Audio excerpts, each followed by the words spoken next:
लक्ष्यपथ classes में आपका स्वागत है और मैं पवन सिंह। अभी जो हमारा है जीके आसान सीरीज चल रहा है और जीके आसान सीरीज में जो मैं राजस्थान का इतिहास अभी पढ़ रहे हैं और राजस्थान के इतिहास में हमारी आज क्लास नंबर 7 है। इस क्लास नंबर 7 में हम राजस्थान की प्राचीन सभ्यताओं के बारे में बात करेंगे कि राजस्थान से कौन कौन सी सभ्यताएं हमको मिली है और कौन कौन से महत्वपूर्ण साक्ष्य उनसे प्राप्त हुए हैं। इन सभी विषयों के बारे में बात करेंगे और साथ ही में पीछे की जो भी क्लासेस है जीके की, अगर वो आपने नहीं देखी है तो इसी वीडियो की डिस्क्रिप्शन में मैं लिंक शेयर कर रहा हूँ, वहाँ जाकर आप वो क्लासेस देख सकते हैं। साथ में इसी जीके आसान सीरीज के बेसिस पे हमने एक टेस्ट सीरीज भी स्टार्ट किया है, उसे आप ज्वाइन कर सकते हैं ताकि आप जीके को रिवाइज कर सकें, उसका टेस्ट दे सकें। तो वीडियो को एंड तक आप देखिए, एंड तक वीडियो में बने रहिए और इसी तरह की क्लासेस के लिए वीडियो को लाइक, शेयर और सब्सक्राइब जरूर करें। तो चलिए स्टार्ट करते हैं।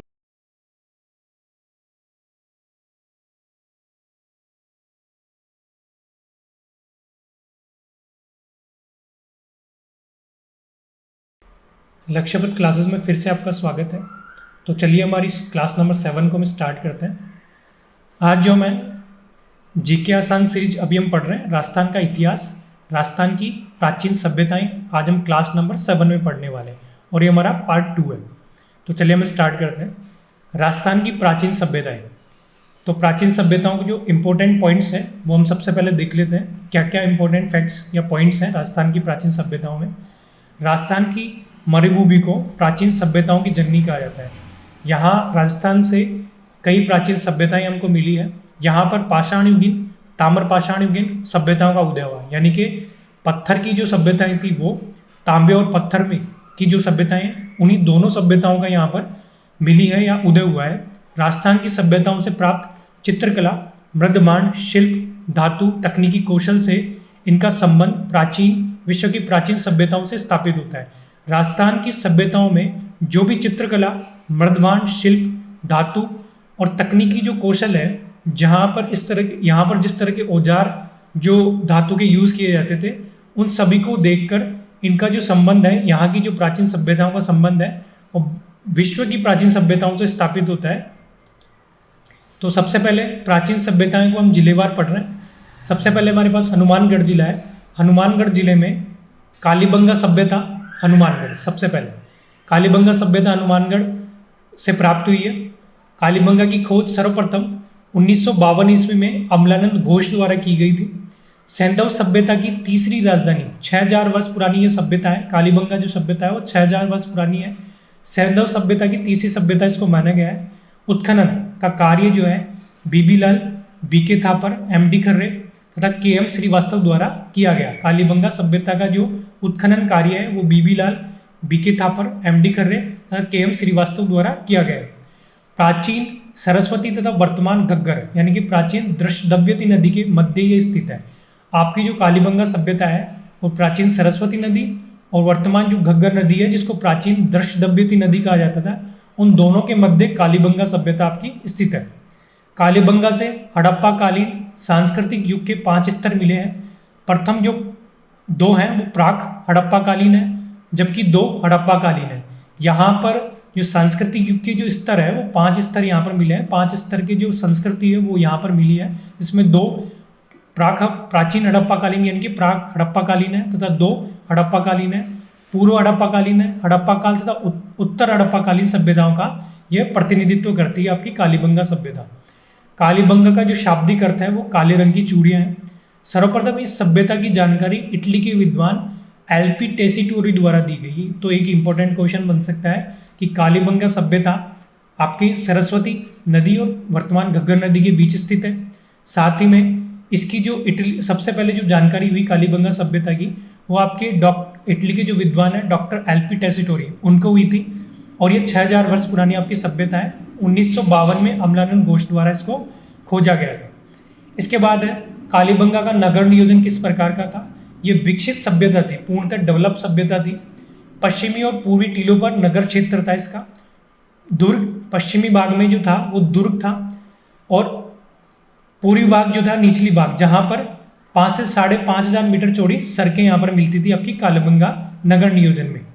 मोहनजोदड़ो व हड़प्पा कालीन के विपरीत कालीबंगा के जो घर थे वो कच्ची ईंटों के यानी कि धूप में सुपाई ईंटों को यहाँ पर यूज किया जाता था। कालीबंगा में शवों की अंत्येष्टि की 3 विधियों के प्रमाण यहाँ पर मिले हैं।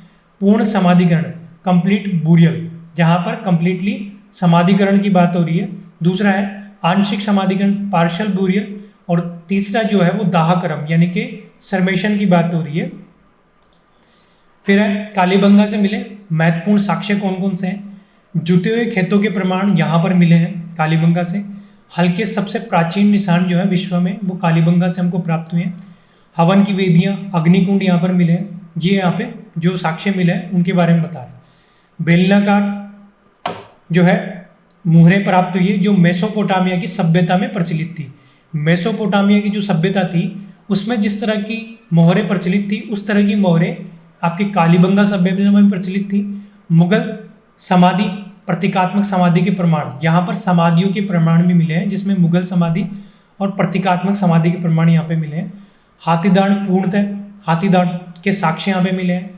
भूकंप के साक्ष्य यहाँ पर मिले हैं। खोपड़ी की शल्य चिकित्सा के साक्ष्य मिले हैं। लकड़ी की नालियाँ यहाँ से प्राप्त हुई है। तांबे से बने औजार तथा एक साथ 2 फसलें उगाने के साक्ष्य भी यहाँ से प्राप्त हुए हैं आपकी कालीबंगा सभ्यता से।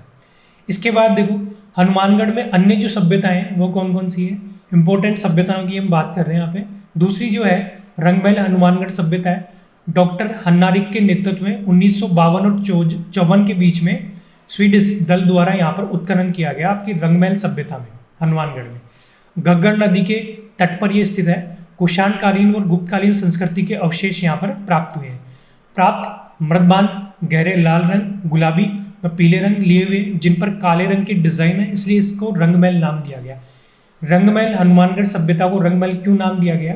क्योंकि यहाँ पर प्राप्त जो मृदबांध है यानी कि मिट्टी के जो पात्र है उन पे काले गहरे लाल रंग, गुलाबी रंग और काले रंग के लिए हुए जिन पर काले रंग के डिजाइन्स वहां पर मिले हैं, इसलिए इसको रंगमहल नाम दिया गया है। प्रमुख जो साक्ष्य रंगमहल से मिले हैं सभ्यता से, गांधार शैली की मूर्तियां, कनिष्कालीन मुद्राएं, घंटाघर, मृदपात, पंचमार्ग, सिक्के, टोंटीदार घड़े आदि यहाँ से आपको मिले हैं। साथ में पीलीबंगा हनुमानगढ़ है। हनुमानगढ़ जिले में स्थित सैंधव कांस्ययुगीन पूरा स्थल है आपका जो हनुमानगढ़ से मिला है, पीलीबंगा हनुमानगढ़। इसके बाद है उदयपुर जिला। उदयपुर जिले से जो सभ्यता मिली है वो आहड़ सभ्यता। डॉक्टर गोपीनाथ शर्मा के अनुसार यह सभ्यता 1900 ईस्वी पूर्व से 1200 ईस्वी पूर्व की है। सभ्यता की जो खोज है वो 1953 ईस्वी में अक्षय कीर्ति व्यास द्वारा की गई और ये 4000 वर्ष पुरानी सभ्यता मानी जाती है। उत्खनन का जो कार्य है आहड़ सभ्यता का वो रतनचंद्र अग्रवाली ने किया तथा एच.डी. साकलिया ने किया। तो आहड़ सभ्यता के उत्खनन का कार्य रतनचंद्र अग्रवाली और एच.डी. साकलिया द्वारा किया गया। आहड़ नदी बनास सभ्यता का हिस्सा थी, इसीलिए इसे बनास संस्कृति भी कहते हैं। आहड़ जो आपकी सभ्यता है उसको बनास संस्कृति इसलिए कहते हैं क्योंकि ये बनास सभ्यता का हिस्सा भी थी। आहड़ का दूसरा जो नाम है वो ताम्रवती नगरी भी है। यहाँ पर तांबे के औजार उपकरणों के अधिक प्रयोग के कारण यह नाम इसको दिया गया। आहड़ सभ्यता में तांबे के अधिक औजार और उपकरणों के प्रयोग के कारण इसको ताम्रवती नगरी का नाम भी दिया गया।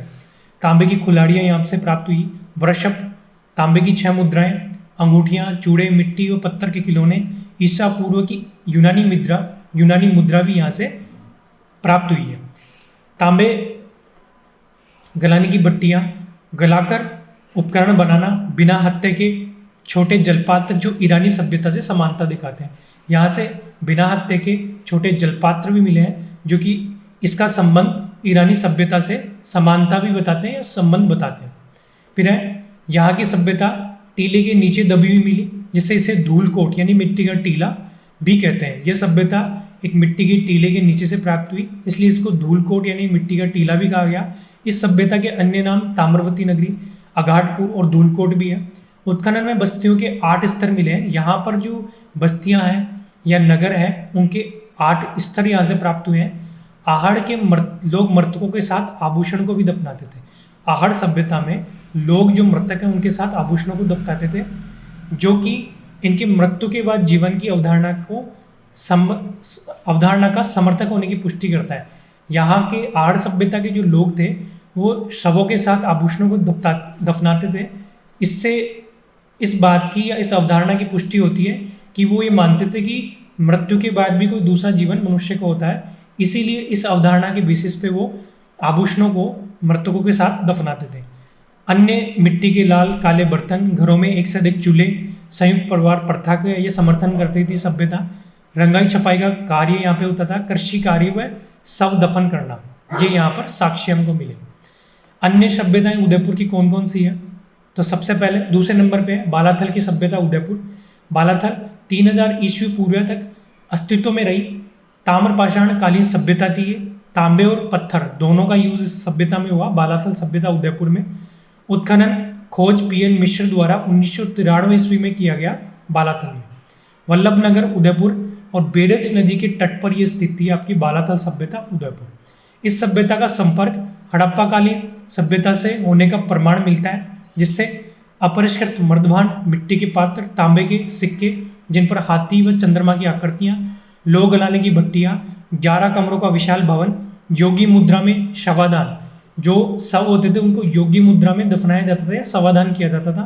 सांड व कुत्ते की मण मूर्तियां, सांड व कुत्ते की मण मूर्तियां, मिट्टी की जो मूर्तियां, सांड और कुत्ते की मिट्टी की मूर्तियां यहाँ से मिली है।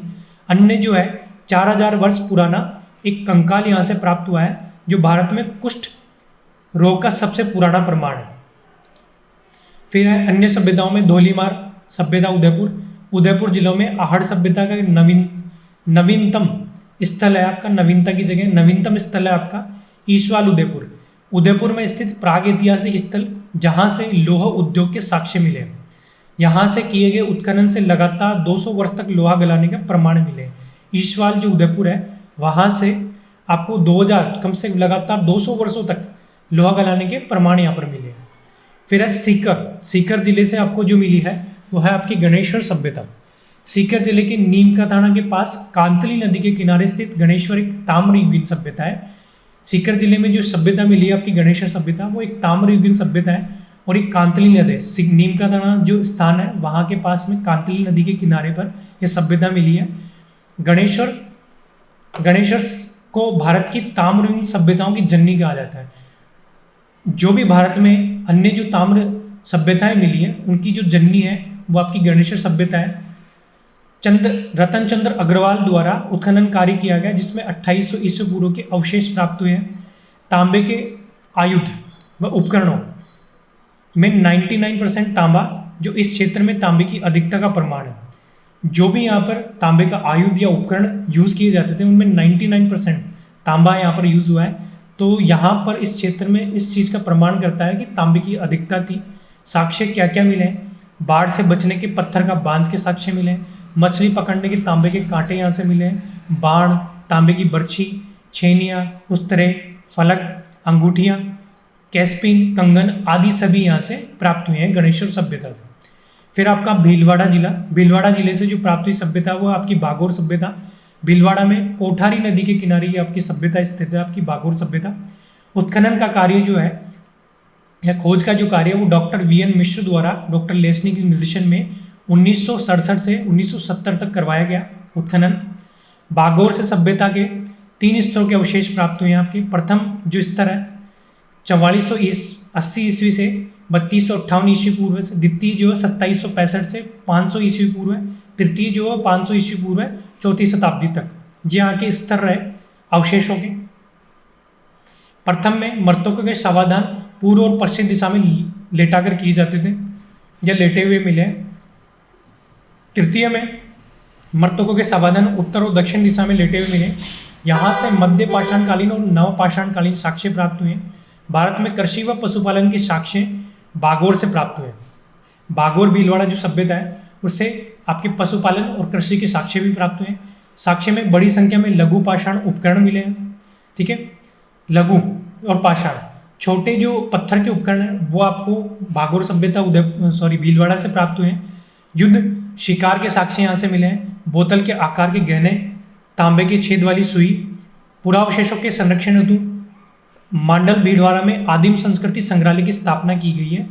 पुरावशेषों के ये जो भी पुरावशेष यहाँ पर प्राप्त हुए हैं उनके संरक्षण हेतु भीलवाड़ा में मांडल स्थान पर आदिम संस्कृति संग्रहालय की स्थापना की गई है।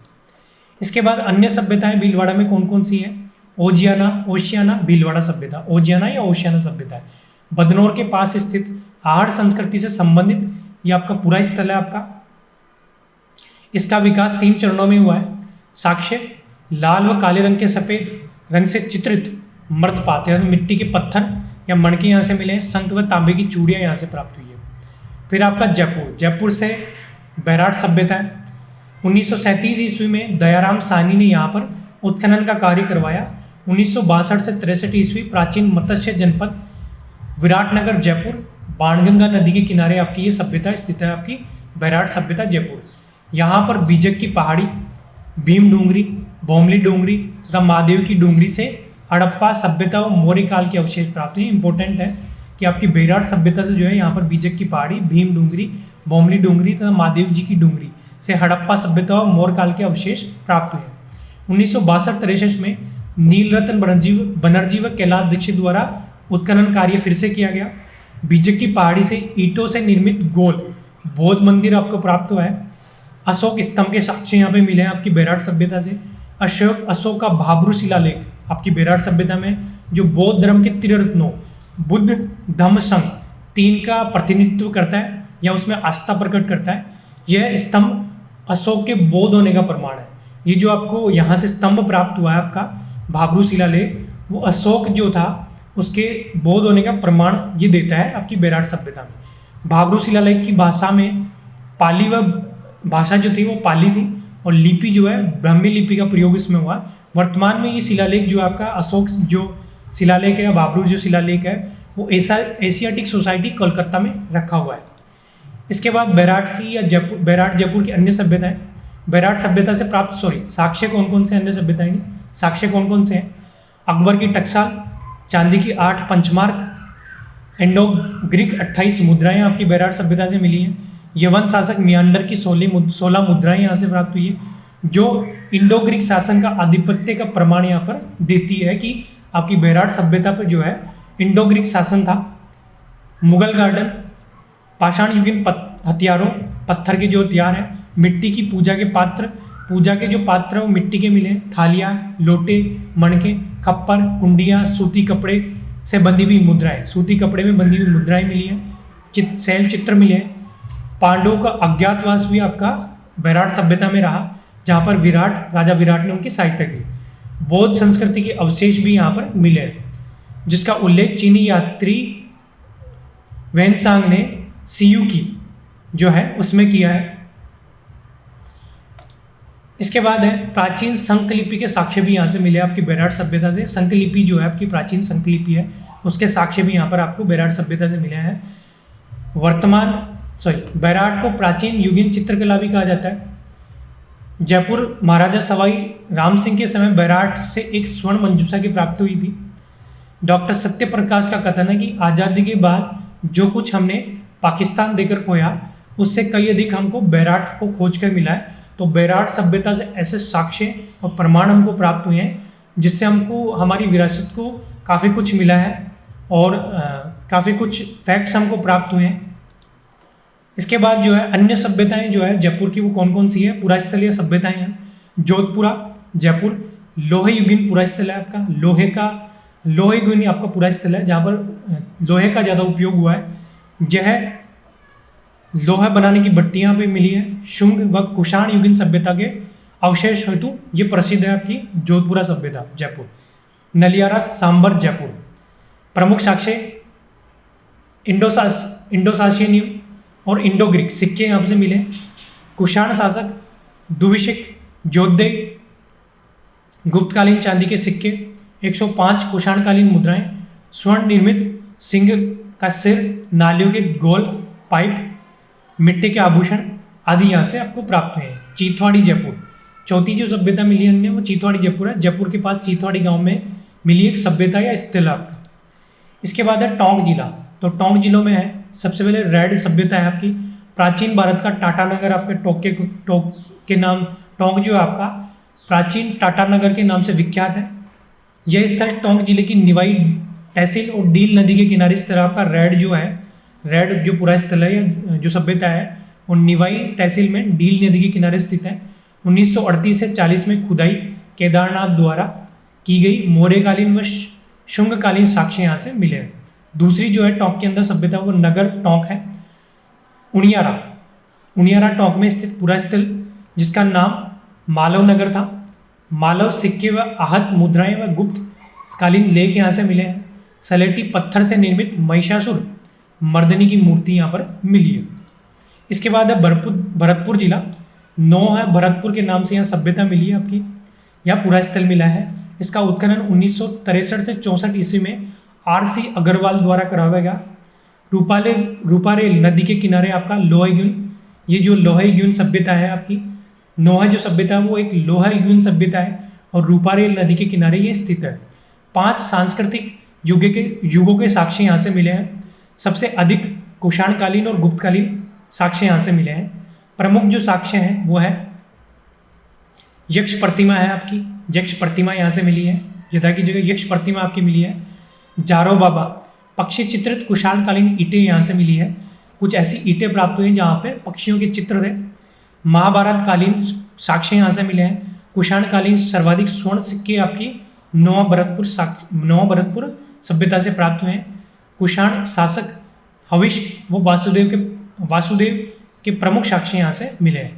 बयाना भरतपुर में प्रथम विजय स्तंभ जो समुद्रगुप्त द्वारा निर्मित किया गया। बयाना भरतपुर से जो है वो प्रथम विजय स्तंभ आपका मिला है और जो समुद्रगुप्त द्वारा यहाँ पे निर्मित करवाया गया। इसके बाद झुंझुनू जिला है, इसमें सुनारी पुरास्थलीय सभ्यता मिली है। खेतरी झुंझुनू में कांतली नदी के तट पर ये स्थित है। लोहा युगीन पुरास्थल है आपका, लोहे का ज़्यादा उपयोग हुआ है। यहाँ से एक से लोहा बनाने की प्राचीन भट्टियाँ आपको मिली है। साक्ष्य क्या क्या मिले हैं? चावल व मांस के प्रयोग के साक्ष्य मिले हैं। लोहे के शस्त्र व लोहे के बर्तन यहाँ से मिले हैं। लोहे की भट्टियों में दोकनी लगाने की व्यवस्था जिससे तापक्रम को नियंत्रित किया जा सके। और चूंकि ये लोहे युगीन पुरास्थल है तो लोहे के ज़्यादा साक्ष्य यहाँ से आपको प्राप्त हुए। फिर है बाड़मेर जिला। तो बाड़मेर जिले में तिलवाड़ा पुरास्थलीय सभ्यता आपको मिली है। बालोतरा के निकट लूनी नदी के किनारे आपका ये स्थल जो है, मध्य पाषाणिक स्थल जो है वो स्थित है। अग्निकुंड यहाँ से प्राप्त हुए हैं, जहाँ से मानव अस्थिभस्म तथा मृत पशुओं की अस्थिभस्म के अवशेष यहाँ से तिलवाड़ा बाड़मेर से मिले हैं। फिर आपका चित्तौड़गढ़ जिलों में पहला जो पुरास्थलीय सभ्यता है वो है नगरी। चित्तौड़गढ़ के पास NH 27 पे स्थित प्राचीन सीवी जनपद की राजधानी थी, जिसका प्राचीन नाम पाणिनि के अष्टाध्यायी में के अनुसार मजमिका था। इसी नगरी सभ्यता या पुरास्थल का नाम पाणिनि के अष्टाध्यायी के अनुसार मजमिका था। NH 27 पे स्थित है और सीवी जनपद की ये राजधानी थी। साक्ष्य क्या क्या मिले नगरी सभ्यता से? सीवी जनपद के सिक्के, लेखयुक्त शिलाएं, ग्रीक रोमन प्रभाव से युक्त पुरुष शीर्ष, 4 चक्राकार कुएं, गुप्तकालीन शिव मंदिर और गुप्तकालीन कला के साक्ष्य यहाँ से मिले हैं आपकी नगरी सभ्यता से। फिर है धारेश्वर सभ्यता या पुरास्थल। निम्बाहेड़ा चित्तौड़गढ़ में स्थित है, पुरास्थल है। यहाँ से मध्य पाषाणिक सभ्यता के अवशेष मिले हैं। यह स्थल गुंजा नदी के किनारे स्थित है। रॉक पेंटिंग और पशु व मानव आकृतियों के अमूर्त चित्र शैली हेतु ये स्थान धोरेश्वर जो है आपका प्रसिद्ध है। फिर है सिरोही जिले में जो है चंद्रावती जो है आपका पुरास्थल या सभ्यता है।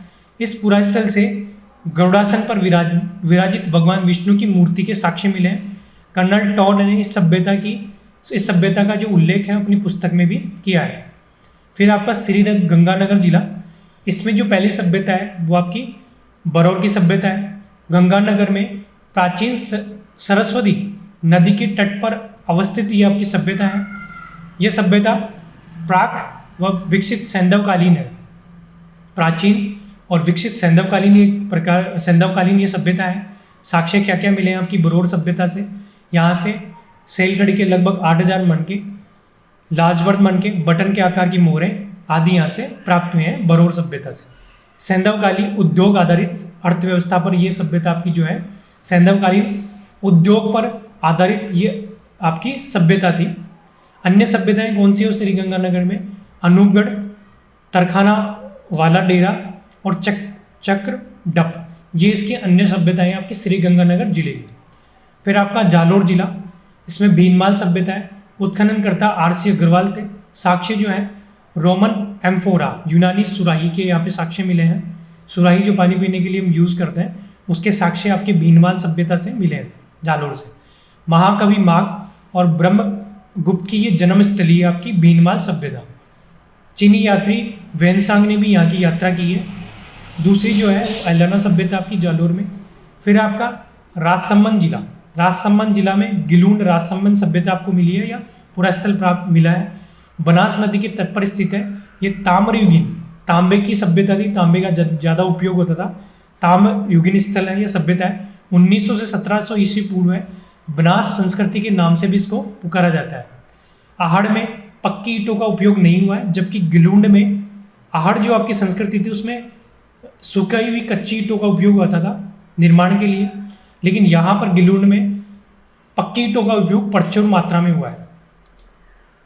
फिर है अन्य इसके अलावा कौन कौन सी सभ्यताएं, जोधपुर में कर्णीसर और ओशिया सभ्यता है, बारा में रेलवान सभ्यता है, झालावाड़ में खानपुर सभ्यता है, जैसलमेर में सानू सभ्यता है, बीकानेर में सोथी और डोडादोरा सभ्यता है, कोटा में आपकी मानपुरा सभ्यता है।